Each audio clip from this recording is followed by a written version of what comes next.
उपस्थित धर्म प्रेमी, धर्म जिज्ञासु भाइयों एवं सुशील बहनों, आज की गाथा यानी प्रतिहार्य, आज की गाथा को भी आपको डायरी में लिख ही लेना है, क्योंकि अपन कितने प्रतिहार्य देख रहे हैं? 8 महाप्रतिहार्य। महाप्रतिहार्य भी कहते हैं उसको। प्रतिहार्य यानी वैभव दिखाने वाला, बाहर का वैभव जहाँ दिखाया जाता है, देवी देवताओं के द्वारा समोशरण की रचना होती है, उसको क्या कहते हैं? प्रतिहार्य। और उस प्रतिहार्य में आज 8वां नंबर है। अपन ने कितने देख लिए हैं? दिव्य ध्वनि, कुसुम वृष्टि, अशोक वृक्ष, कुसुम वृष्टि, देव दुंदुबी, छत्र धरावे, चमर विजावे। इस प्रकार की पहली वंदना में अपन भावना करके प्रभु को वंदना करते हैं। तो ऐसी 8 महाप्रतिहार्य के व्यवस्था में आज की व्यवस्था जो है वो दिव्य ध्वनि की है। कौन सी है? दिव्य ध्वनि। प्रभु की जो वाणी निकलती है उसको वाणी नहीं, दिव्य ध्वनि कहते हैं। आज के गाथा में क्या शब्द आएगा? चौथी तीसरी लाइन के पहले ही अक्षर में शब्द आएगा दिव्य ध्वनि।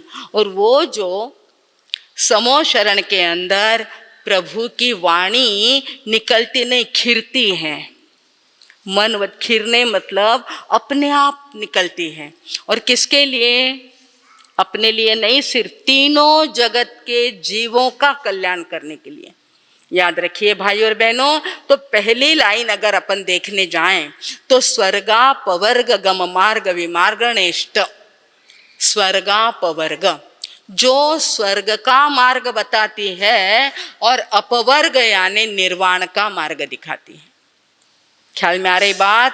निर्वाण की बात अपने यहाँ थी। मोक्ष जानते हैं आप लोग, उसके आगे किंचित सरके तो निर्वाण हो जाता है। और एक बार निर्वाण हो जाता ना, फिर उस व्यक्ति का जन्म नहीं होता, फिर उस व्यक्ति का जीवन मरण के साथ कोई संबंध नहीं रहता। वो सिद्ध, बुद्ध और मुक्त। निर्ग्रंथ प्रवचन की पार्टी में सिद्धंती बुद्धंती मुच्चंती परिनिवायंती आता है ना शब्द। परिनिर्वाण को प्राप्त हो जाते हैं। ऐसी जो वाणी है, स्वर्ग और निर्वाण, अपवर्ग, इन दोनों को बताने वाली जो वाणी है वो कैसी है? दिव्य ध्वनि है। विमार्गणेष्ट, विमार्गण यानी विश्लेषित करके, गम मार्ग जाने का मार्ग।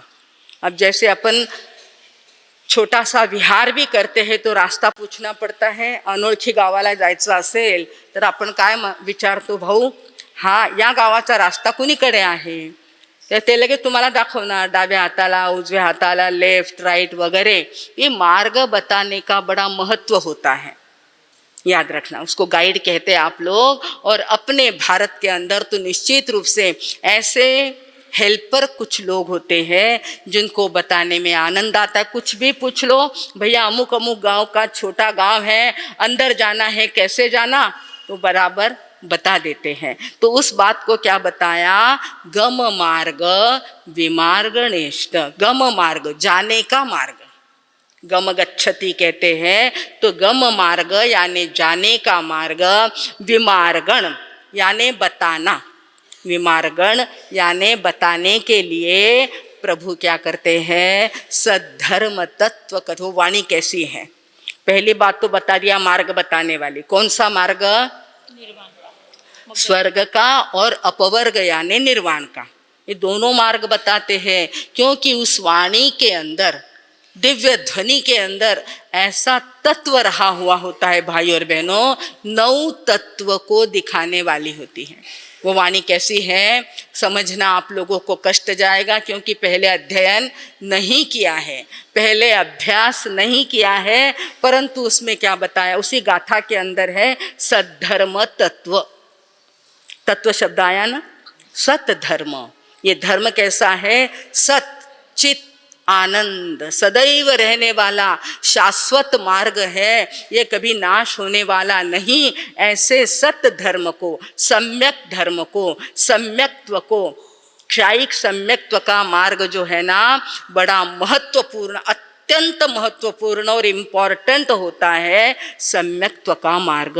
और वो मार्ग बताने वाले कौन है? प्रभु, आप अरिहंत तीर्थंकर परमात्मा हैं।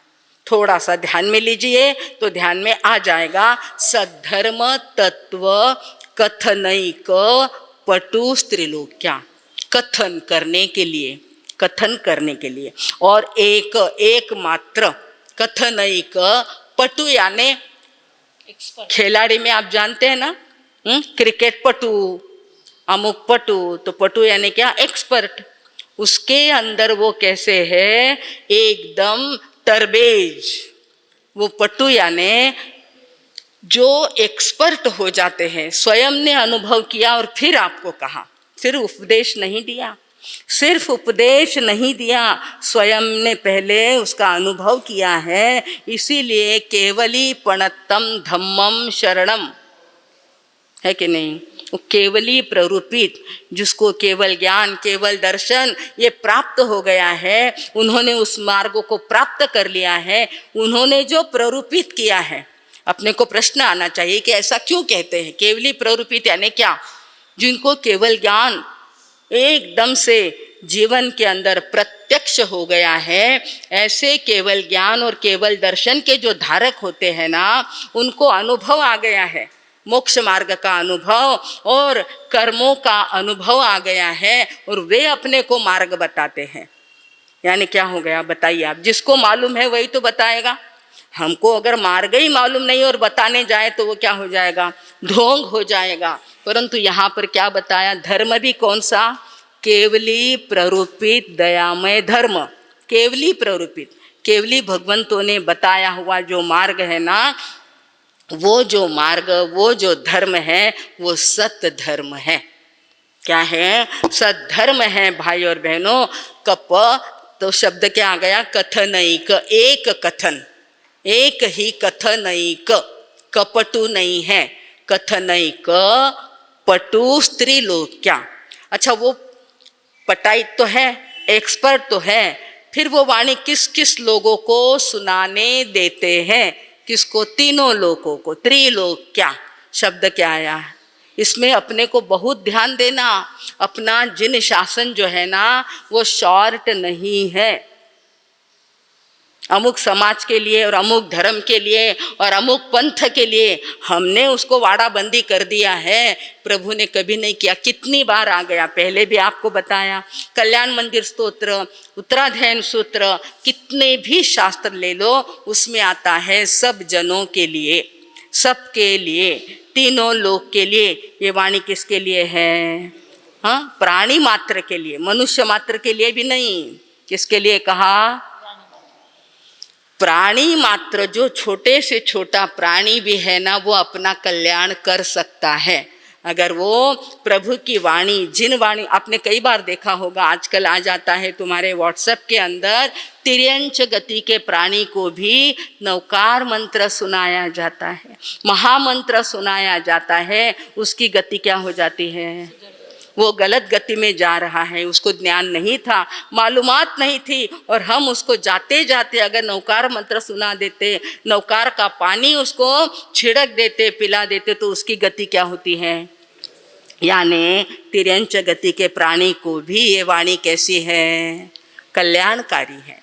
ये वाणी ऐसी कल्याणकारी है भाई और बहनों, सरल भाषा में जिसको प्रभु फरमाते हैं। और एक विशेषता आप ध्यान में लीजिए, वहाँ पर क्या कहा? दिव्य ध्वनिर्भवति ते विशदार्थ सर्व। विशदार्थ सर्व, सर्व भाषाओं में परिणमित होने वाली। अब देवलोक के लोग आए हैं वहाँ पर सुनने के लिए, देवियाँ आई हैं, इंद्र आए हैं, उनकी भाषा को ये हिंदी थोड़ी है। देवलोक की भाषा हिंदी मराठी नहीं होती, संस्कृत होती है। इसीलिए मंत्र जो होते हैं, ओम स्वाहा करते हैं, वो क्या होता है? संस्कृत भाषा में होता है। उनकी भाषा संस्कृत है। और पृथ्वी पर रहने वाली कितनी भाषाएं आप जानते हैं?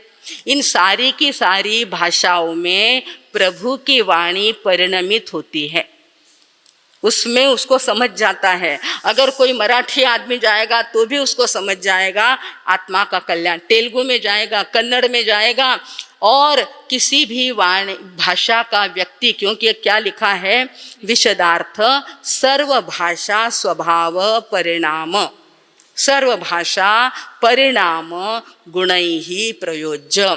ऐसे गुणों का प्रयोग उस वाणी के अंदर होता है।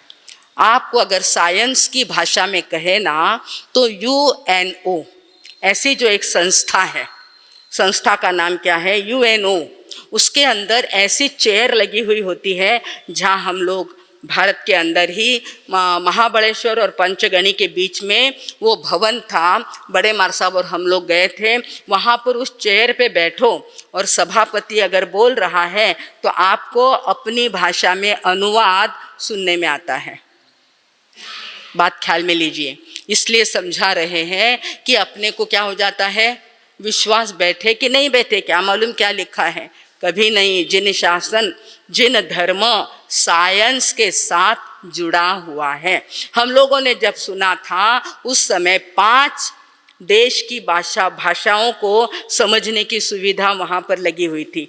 ऐसी जो डंडी होती है उस डंडी के ऊपर उनका अपने आप लगाया हुआ होता है वो ढक्कन, और उसके अंदर रशियन, अंग्रेजी भाषा, जर्मन भाषा, चाइनीज और फ्रेंच, इन भाषाओं में वहाँ पर सुनाई दिया जाता था। वो तो इलेक्ट्रिक वस्तु होती है इसलिए उतनी भाषा में, प्रभु की वाणी तो अतिशय वाली होती है। वो अनेकों भाषा में, क्या शब्द लिखा है, पटुस्त्रिलोक्याः दिव्य ध्वनिर भवति ते विशदार्थ सर्व भाषा स्वभाव परिणाम। किताब अगर हाथ में है तो समझ लीजिए, जागरूक हो जाइए, टेक कर मत बैठिए, टेका छोड़ दीजिए।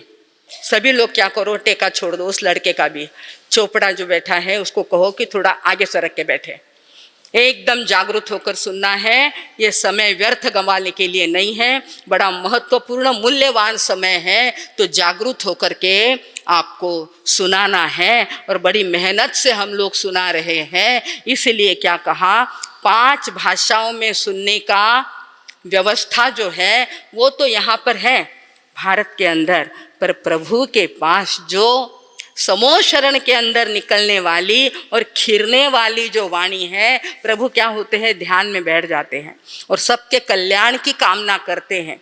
वो जो कामना करते हैं ना, वो शब्दों में, ध्वनि में परिवर्तित होकर के सब लोगों को समझने लग जाती है। दिव्य ध्वनि की बात आ रही है, फिर कभी सुनने को मिले या ना मिले, अभी आप लोग क्या करो, ध्यान में ले लो उस बात को।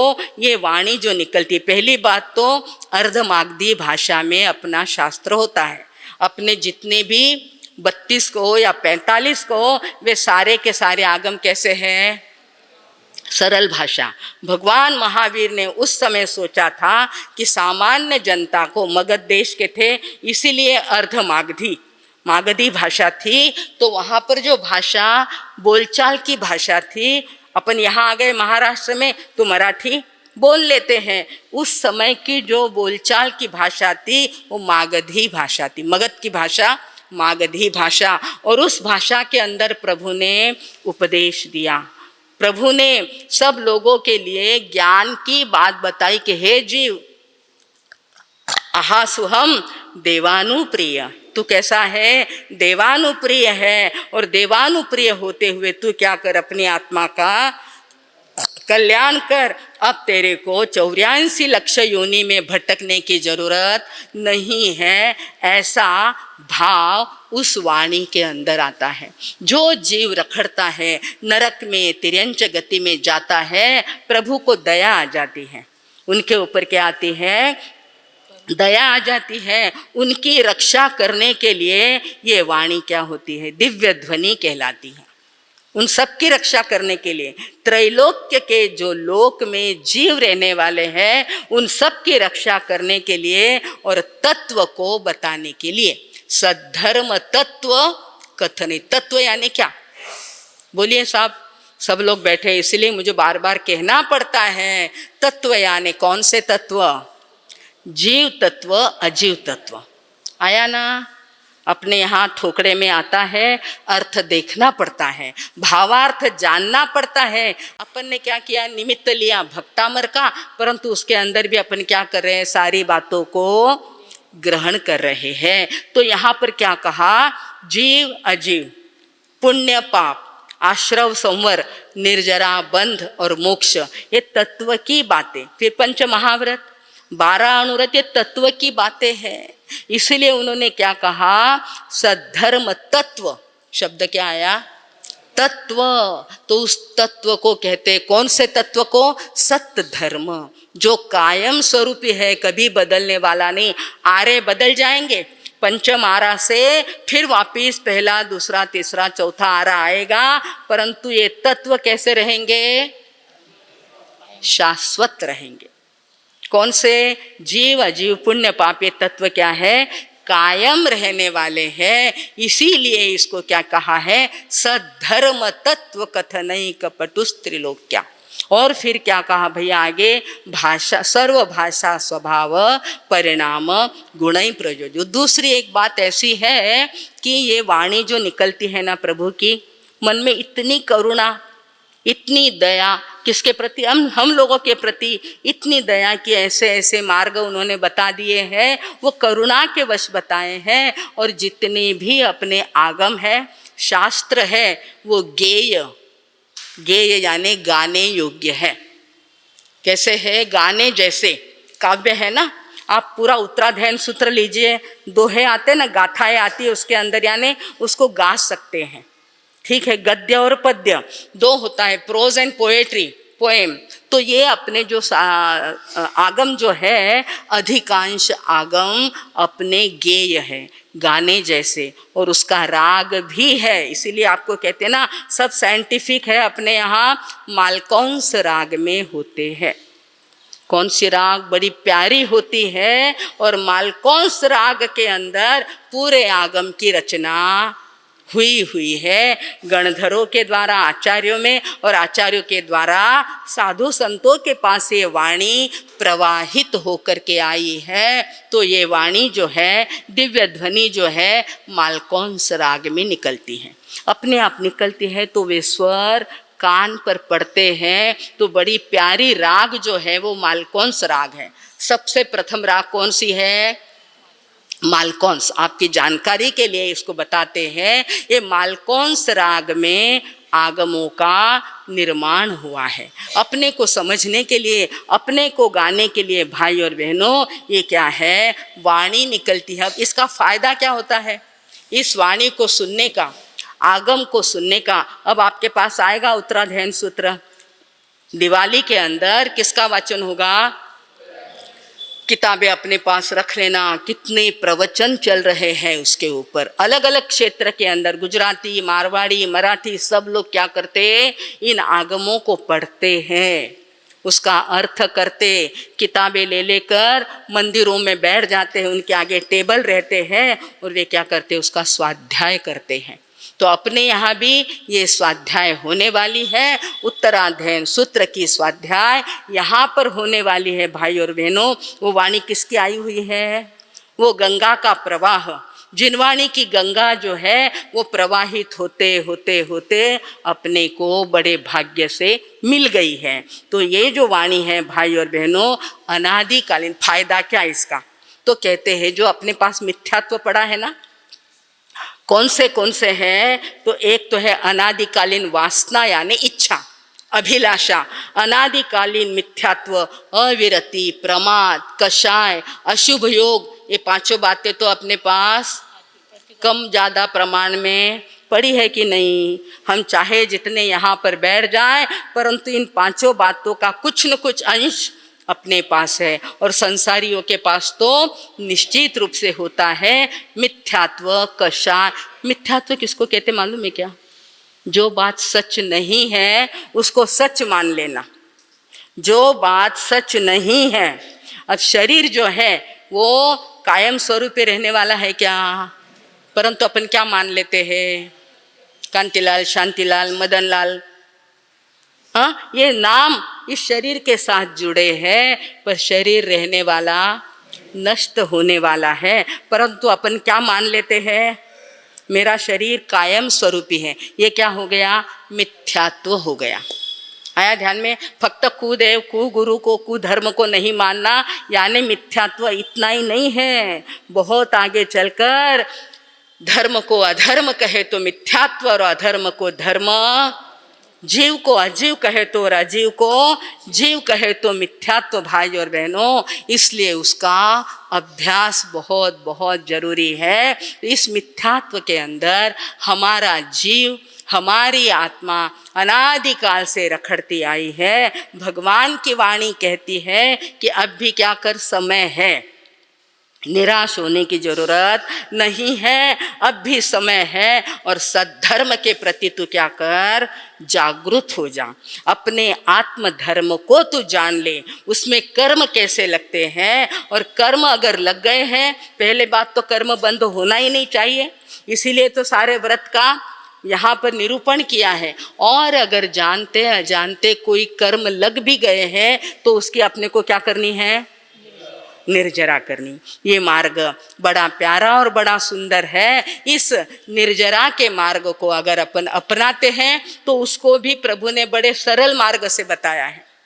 शब्द आपको जरा कठिन लगेंगे कि वो कई कठिन कह दियो मारसा, क्या सरल कहना था और आपने क्या कर दिया, कठिन कह दिया। भाई और बहनों, बड़ा सरल मार्ग बताया प्रभु ने। 12 व्रत बताए, 12 अनुव्रत बताए, 12 भावना आएगी आगे चल कर के आएगी, 12 भावना। और तप भी कितने प्रकार के बताए ना, 12 प्रकार के तप। जो तुमको अच्छा लगे वो लो। प्रभु ने ऐसा नहीं कही इतना करना ही है, ऐसा कभी नहीं कहा। आहा सुहम देवाणु पिया, जैसा सुख हो वैसा करो। परंतु क्या बताया उसके आगे, क्या बताया है, बोलो, कई की ओर आगे, दिलीप भाऊ, धनु भाऊ, बोलो बोलो बोलो, क्या बताया, राका जी बोलेंगे,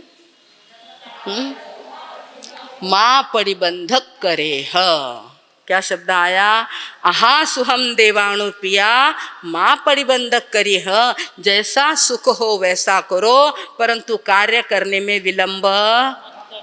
ये अपने लिए कहा, उनके लिए नहीं। उन्होंने तो अपना कल्याण मोक्ष मार्ग में कर लिया। ये अपने लिए कही हुई बात है भाई और बहनों, और उसके लिए हमें जागना है। माँ परिबंधक करे ह। और आगे गौतम स्वामी जी को भी क्या कहेंगे, वो समयम गोयम। और अपन क्या करते हैं, प्रमाद में समय गंवा देते हैं। भाई और बहनों, ये वाणी कहती है कि नहीं, तेरा कल्याण तू कर ले, तेरी सार्थकता तू कर ले। क्रिया के अंदर धर्म नहीं है, भावना के अंदर है, परंतु भावना के साथ क्रिया का जोड़ जरूरी है। याद रखिए कि भावना भी जरूरी और क्रिया की साधना भी जरूरी अगर है तो निश्चित रूप से मोक्ष का मार्ग मिल सकता है। ऐसा विशदार्थ इसके अंदर कहा है भाई और बहनों। परंतु अब हमको क्या करना है, मेरा मन भी सुंदर हो, वाणी सुंदर हो, और आगे क्या कहते हैं, जीवन सुंदर हो। हे प्रभु मेरा मन हो सुंदर, वाणी सुंदर, जीवन सुंदर। हे प्रभु वीर दया के सागर, सब गुण आगर ज्ञान। प्रभु आप कैसे हैं, आप तो अपना कल्याण कर चुके हैं, मुझे मेरा करना है। इसमें सेल्फी बन जाना है। क्या बनना है, इसमें बनना है। प्रभु मेरा मन हो सुंदर, वाणी सुंदर, और जीवन भी मेरा कैसा हो जाए, सुंदर हो जाए। परंतु आज जो है वो सुंदरता कहाँ पर आ गई है, शरीर के स्तर पर। लेवल जो है उसकी कौन सी आई है, शरीर को कैसे सुंदर बनाया जाए। फिर उसके लिए स्पर्धाएं होती है। स्पर्धा के अंदर कौन पहला आया, कौन कैसा आया, मिस यूनिवर्स और मिस वर्ल्ड और पता नहीं कितने कितने मिस आ जाते हैं, अपन उसको मिस कर देते हैं। अपने को क्या करना, उसका छोड़ देना है। परंतु पूरी की पूरी दुनिया इसके पीछे लगी है भाई और बहनों। वो क्या करती, शरीर के स्तर पर सुंदरता के आयोजन। अरे शरीर कितना ही सुंदर, अपन ने जब हमारे दीक्षा से पहले हमने कभी एक आध दो पिक्चर देखे होंगे, उसके अंदर की जो एक्ट्रेस या नट नटी थे वो आज कैसे हो गए हैं, देख लीजिए, पेपर में आता है, देख ले उनके चेहरे कैसे हो गए, हुए कि नहीं, बुढ़ापा आया कि नहीं, लताबाई को जाना पड़ा कि नहीं, बोलिए बोलिए। ये शास्त्र की वाणी तो है। प्रभु कहते हैं शरीर को सजाने में समय ना गवाएं, आत्मा को सजाने में समय गवाएं। आत्मा के लिए कुछ समय मैं निकालूं, घड़ी दो घड़ी मेरा कैसा निकले, आत्मा के लिए निकले। ऐसी बात भाई और बहनों बताई है ना। तो द्रव्य गुण पर्यायों को बताने वाली प्रभु की वाणी जो खिरती है ना, प्रभु की वाणी जो निकलती है ना, वो 3-3 बार 2-2 घड़ी निकलती है। तीनों बार, सवेरे दोपहर और शाम को 3 बार निकलती है 2-2 घड़ी। परंतु उस वाणी को ग्रहण करने के लिए पात्र तो चाहिए कि नहीं? जब वो वाणी खिरती है वो तो सबके कल्याण के लिए है, परंतु लेने वाला चाहिए ना, और लेने वाले की पात्रता भी चाहिए। ऐसा प्रभु ने, ऐसा ज्ञानियों ने बताया है कि 2-2 घड़ी निकलने वाली वाणी 3-3 बार खिरती है। वाणी क्या होती है, खिरती है, अपने आप उनको हमारे कल्याण की चिंता हो जाती है, आत्म कल्याण की भावना जागती है, तब ये दिव्य ध्वनि निकलती है। तो काफ़ी विश्लेषण कर दिया है, कठिन से कठिन बात को भी बताया है। अब थोड़ा सा मराठी के अंदर चलेंगे तो अपने को समझ में लिखा है क्या आज? आगे ले लो, उसको आगे ले लो, थोड़ा और थोड़ा आगे ले लो, बोर्ड को आगे ले लो ताकि सबको दिखेगा। तो इसके अंदर क्या कहा, स्वर्गापवर्ग 35वां श्लोक है। जी स्वर्ग मोक्ष फल दक्षा सून खास,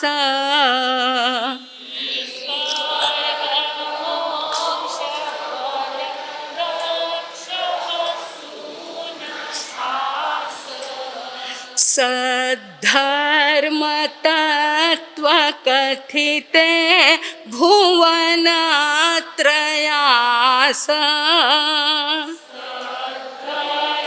तत्व कथिते भुवन त्रयास, दिव्य ध्वनि विमलति विशदार्थ सांगे, दिव्य ध्वनि विमलति विशदार्थ सांगे, भाषा स्वभाव परिणाम गुण प्रयोगे, भाषा स्वभाव परिणाम गुण प्रयोगे।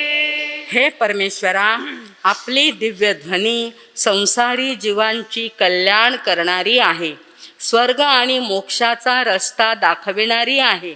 ती अत्यंत धीर, गंभीर, मधुर आणि अर्थ स्पष्ट करणारी आहे आणि भव्य जीवांसाठी आपापल्या भाषेत रूपांतरित होऊन समजणारी आहे।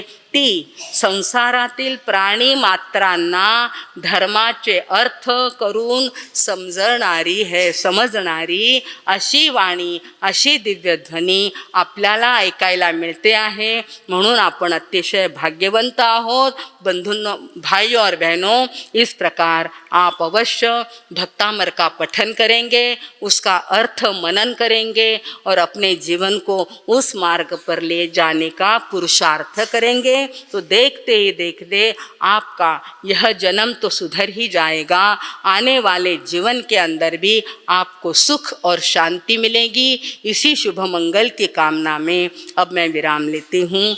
ओम शांति।